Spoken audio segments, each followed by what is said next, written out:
Buenas noches, estimados televidentes. Continuando con el programa anterior, si se recuerdan, habíamos combinado el tema de Europa cuando en 1940 las tropas alemanas invadieron Francia y derrotando al ejército inglés, al ejército expedicionario inglés, que huyó prácticamente hacia Inglaterra, a la vez aplastó la resistencia del ejército francés, que culminó con la derrota de Francia en ese propio año de 1940. Estamos, por lo tanto, en el medio prácticamente de la Segunda Guerra Mundial, ya iniciada un año anterior.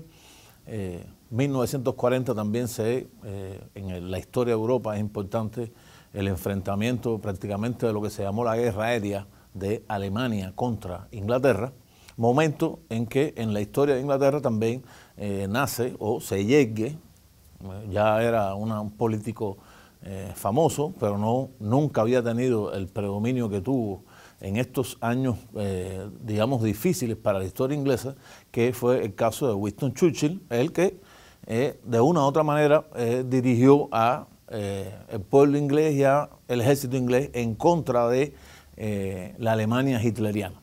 Esos grandes bombardeos contra Inglaterra intentaron doblegar a Inglaterra por medio de, digamos, la destrucción, la catástrofe casi siempre contra poblaciones civiles, también centros económicos, pero sobre todo contra la población civil, especialmente de la ciudad de Londres. Pasó 1940 y realmente la historia de la guerra moderna, de una u otra manera, muestra que si no hay empleo de armas nucleares, la aviación solamente no puede derrotar un país, y finalmente el ejército hitleriano se dio cuenta de que no podía doblegar a Inglaterra solamente en una guerra aérea. Y para pasar el mar, el Canal de la Mancha, y llegar a Inglaterra, ahí estaba la flota inglesa que seguía dominando los mares.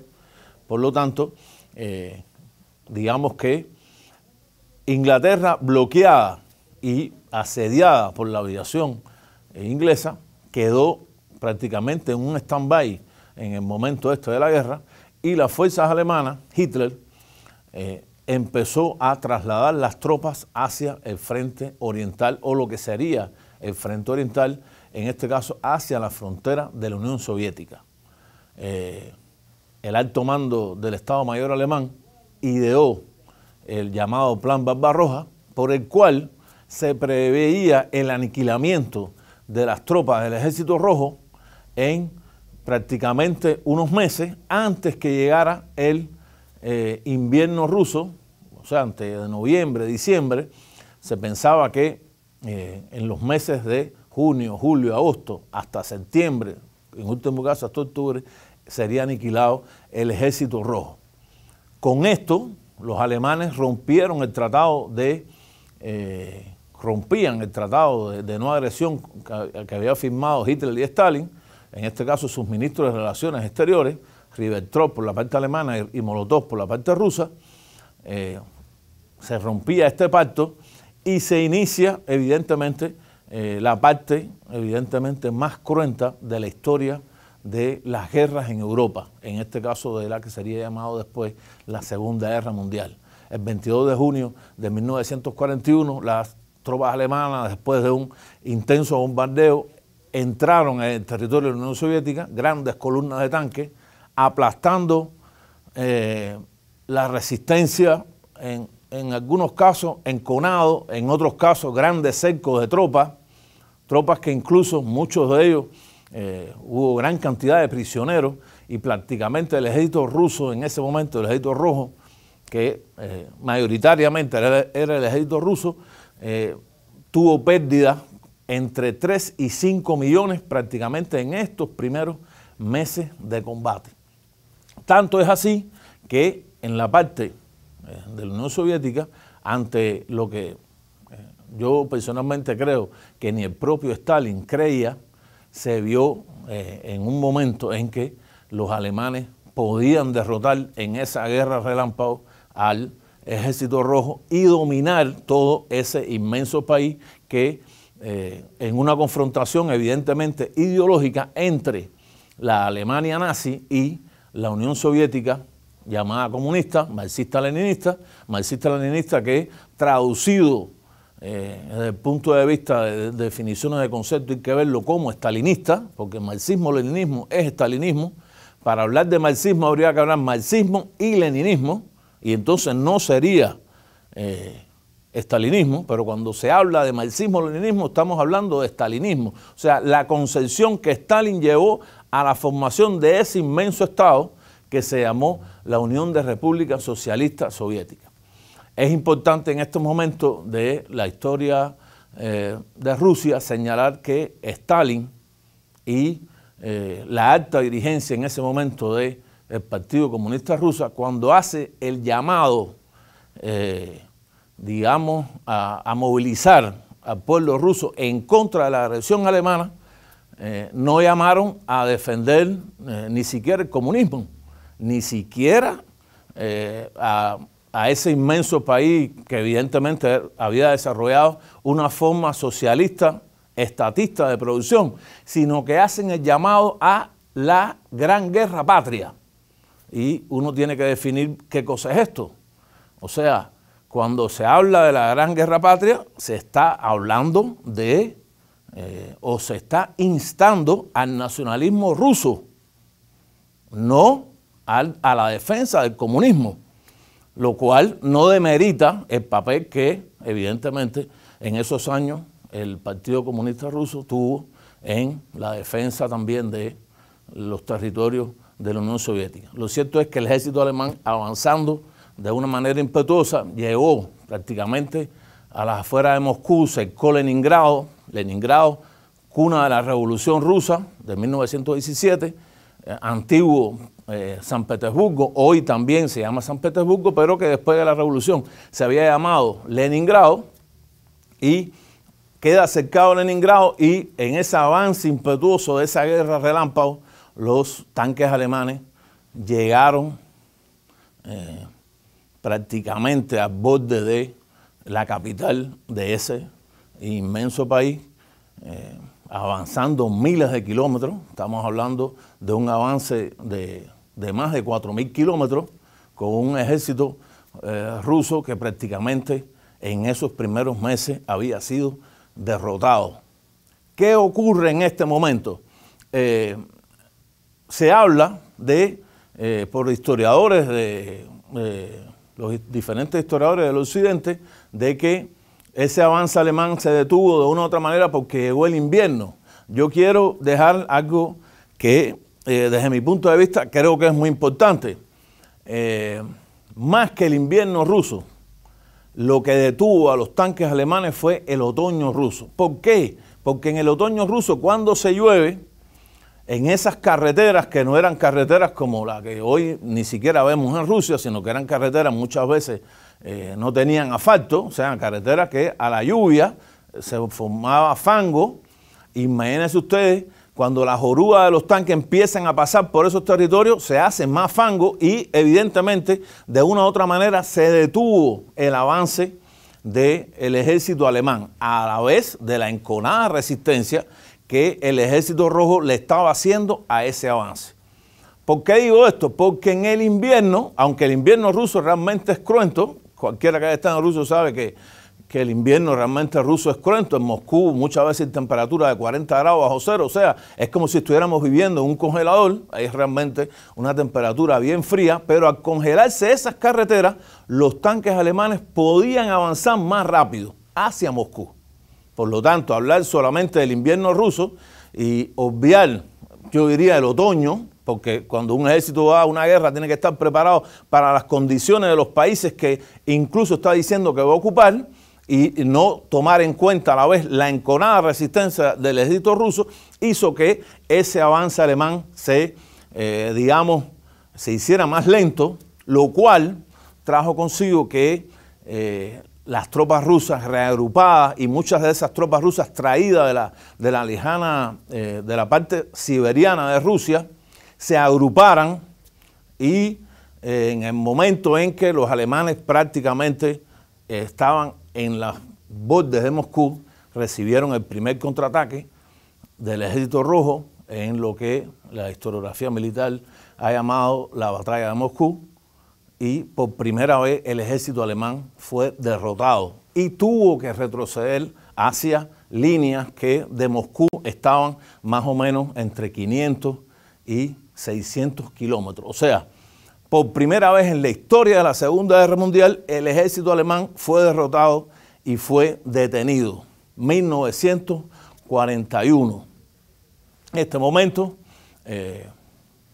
el ejército alemán, lógicamente poderoso, se reagrupó. Fíjese que estamos viendo una guerra que solamente se está dando en el frente oriental, porque en el frente occidental no hay resistencia.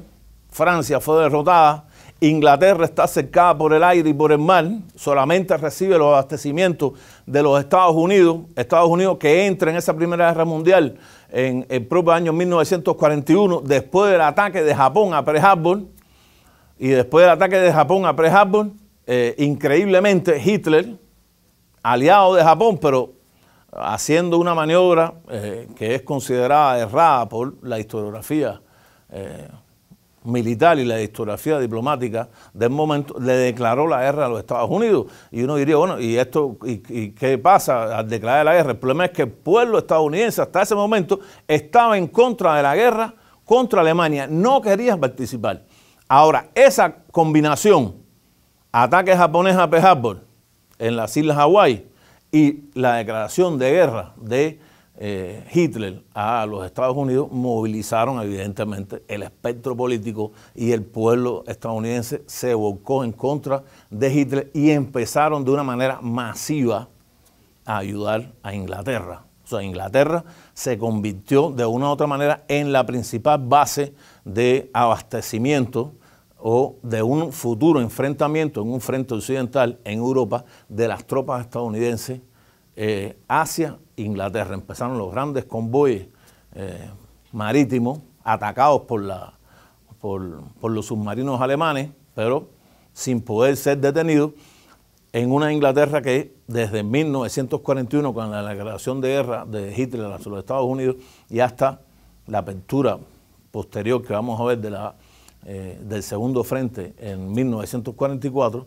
se convirtió en la plaza fuerte de, digamos, el occidente no fascista o el occidente liberal democrático en contra del fascismo alemán.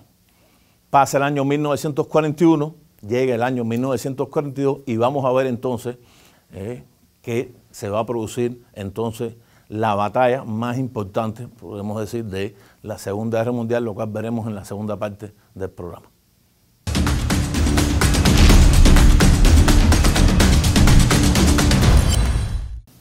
Continuando con la parte anterior, nos habíamos quedado en Europa 1942. 1942 igual ocurre en la historia del arte militar algo que de una u otra manera ha sido criticado por diferentes, digamos, historiadores del arte militar. Hitler, en lugar de atacar Moscú, dirige las tropas alemanas hacia el sur de Rusia, hacia la ciudad, hoy Volgogrado, en aquel momento la ciudad de Stalingrado. O sea, estamos hablando de la ciudad que daba el nombre de el líder supremo de la Unión Soviética, de Joseph Stalin. Y los historiadores siempre dicen, bueno, ¿por qué no atacó Moscú? Si en Moscú finalmente estaba el centro del poder ruso, ¿por qué las tropas hitlerianas avanzaron hacia el sur? Y hay, desde mi punto de vista, algo que justifique el tema. En primer lugar, en el sur de Rusia están los grandes campos de petróleo. O sea, el petróleo ruso está hacia el sur. Para abastecer a las tropas de combustible, las tropas ya incluso en la Segunda Guerra Mundial, en el arte moderno, si no hay combustible para las tropas, los vehículos de combate no pueden avanzar. En segundo, el ataque hacia el sur y la toma de Stalingrado o la derrota de los ejércitos rusos y del ejército rojo en el sur hubiese motivado también la entrada en la guerra a favor de Alemania de la Turquía o de la República Turca. Ese estado surgido después de la desaparición del Imperio Turco Otomano, o sea, después de 1918, que de una u otra manera había conservado una alianza importante con la Alemania nazi, el Tercer Reich de Adolfo Hitler. Por lo tanto, digamos, un factor de carácter económico y un factor de carácter político-militar fueron lo que motivaron a Hitler a avanzar hacia el sur, hacia el territorio de Stalingrado. Igual, rompiendo las defensas rusas, los tanques alemanes avanzaron y profundizaron en las defensas hasta que llegaron a la ciudad de Stalingrado, donde se produce la batalla por la cantidad de tropas empleadas, por los resultados de su batalla más grande, de una u otra manera, de la Segunda Guerra Mundial. Hay que decir que las tropas alemanas prácticamente ocuparon toda la ciudad de Stalingrado, menos la parte más cercana al río, pero en esas batallas, calle por calle, casa por casa, se fueron de una u otra manera desgastando, y el ejército ruso, una vez más, agrupando tropas en los flancos del ejército alemán, este propio año 1942, y también dirigido, debía haberlo dicho en la primera parte, por el general Chukov, digamos, el principal estratega del ejército rojo, lanzaron otra ofensiva que en este caso de la historia militar no solo rechazó a las tropas alemanas, sino que cercando a las tropas alemanas por los dos flancos, cerraron un cerco gigantesco donde quedaron aprisionados en ese cerco alrededor de 600.000 soldados alemanes, el 6º y el 9º ejército alemán, dirigidos por el mariscal von Pauls, quedaron cercados de las tropas rusas. Los alemanes intentaron romper ese cerco. Toda esta historia está en 1942 ya, hasta el año 1943, cuando finalmente las tropas alemanas, encabezadas por el mariscal von Pauls, se rindieron a las tropas rusas. Y al respecto, estamos tomando en cuenta que entre los muertos prisioneros, desde que empezó el ataque alemán hacia el sur de Rusia, el cerco de Stalingrado, y después el cerco de las tropas alemanas que se rindieron a las tropas soviéticas, estamos hablando de que Alemania perdió más de 1 millón de soldados y alrededor de 1.000 tanques, cientos de aviones, lo cual evidentemente resquebrajó de una u otra manera, según la historiografía soviética, dice que se rompió de una u otra manera la columna vertebral, la parte principal de las tropas más preparadas del ejército alemán en combates a través de esos combates que habían tenido en toda Europa. O sea, las tropas veteranas fueron batidas ahí, y a partir de ese momento, de una u otra manera, el ejército alemán nunca se pudo recuperar. Es cierto que en este propio año 1943, tratando de recuperar la iniciativa estratégica, los alemanes lanzan su última gran ofensiva en el arco de Kursk, ofensiva que fue también derrotada por el ejército ruso. Es famoso en el arco de Kursk también los grandes enfrentamientos de tanques. En la aldea de Prokhorovka, por primera vez en la historia, chocaron masas de tanques prácticamente sin infantería, 1.000 tanques por cada bando, 2.000 tanques chocaron. Solamente en la historia de la historiografía militar, esto se vio superado muchos años después, en 1973, en las arenas de Siria, entre el ejército israelita contra las tropas sirias, iraquíes y de todos los que ayudaron en ese momento a que Israel no tomara la ciudad de Damasco. O sea, solamente ese enfrentamiento en el arco de Kursk fue superado prácticamente más de 30 años después. Y el ejército alemán finalmente también fue derrotado. De aquí hasta el año 1945, lo que se va a ver en la historia de Europa es el avance incontenible del ejército rojo. El ejército rojo que fue entonces liberando país por país, y vamos a decir liberando porque los está liberando de la ocupación nazi. Y cuando estamos hablando de esto, decimos de Polonia, estamos hablando de Checoslovaquia, de Rumanía, de Bulgaria, de Hungría, incluso de Yugoslavia, con la ayuda evidentemente muy importante del ejército rojo a la liberación de Yugoslavia, e incluso a la ciudad, al país, a Austria. En todos estos territorios es importante tenerlo en cuenta para qué es lo que va a ocurrir después en Europa. Al paso de los tanques soviéticos, se fueron instaurando en Europa lo que se denominó democracias populares.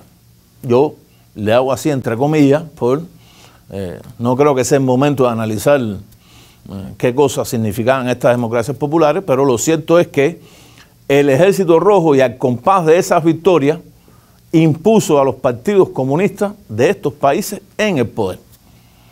Y con excepción de Bulgaria, donde sí hubo una votación popular, donde el Partido Comunista ganó con 60% de los votos, en los demás lugares no hubo elecciones populares que definieran de una manera realmente democrática cuál era la forma de gobierno que querían estos estados. Y esto yo creo que es importante tenerlo en cuenta para la historia posterior de Europa. Lo cierto es que el Ejército Rojo avanzaba hacia Berlín, 1944, en la operación de desembarco en Normandía. El día D desembarcaron las tropas en agosto de 1944, desembarcaron las tropas estadounidenses e inglesas, también tropas francesas, en el norte de Francia, por las playas de Normandía, y empezaron a avanzar ya en los momentos finales del Tercer Reich alemán. En la historiografía moderna, muchas veces se trata, yo diría de una u otra manera, de sobrevalorar esa ofensiva de los aliados en la parte en lo que se volvía a constituir como el frente occidental de Europa, cuando en realidad fueron las tropas del Ejército Rojo, acompañadas también, y es importante decirlo, de tropas de los otros estados que se viraron contra Alemania. En el caso de Polonia, 2 ejércitos polacos formados en la Unión Soviética avanzaban junto con las tropas del Ejército Rojo hacia Berlín, incluso participaron en la toma de Berlín, por lo menos de los arrabales, y finalmente, primero el 2 de mayo, Hitler se suicida junto con Eva Braun, se habían prácticamente acabado de casar, y el 9 de mayo Alemania se rinde incondicionalmente a las tropas del Ejército Rojo. O sea, termina la guerra en Europa, y eso es importante destacarlo porque termina la guerra en Europa, pero no termina la guerra en Asia. La Segunda Guerra Mundial no termina en mayo, termina hasta agosto, después del bombardeo atómico estadounidense a Hiroshima y Nagasaki. Entonces el emperador japonés acepta la rendición incondicional de Japón, y entonces sí termina la Segunda Guerra Mundial. O sea, termina en Europa el 9 de mayo. Lógicamente, hubo algún otros tipos de enfrentamientos en la ciudad de Praga, hubo enfrentamientos en la ciudad también de Budapest, hubo enfrentamientos de tropas alemanas contra el Ejército Rojo que finalmente fueron aplastados, y